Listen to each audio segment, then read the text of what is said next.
থেকে চুরের মতো হারাম মনে করবো, চুর খাওয়ার মতো হারাম মনে করবো, সুদ খাওয়ার মতো হারাম করবো, জেলা করার মতো হারাম মনে করবো।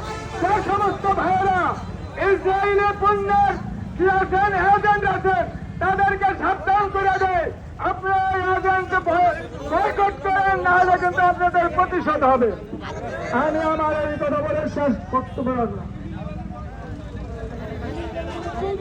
নাম্বার 2, যদি ইসরায়েলকে যদি জাতিসংঘের মাধ্যমে এবং বিশ্বের মাধ্যমে যদি শাস্তি করা না হয়, যদি বিদেশকে যদি শাস্তি করা না হয়, আমার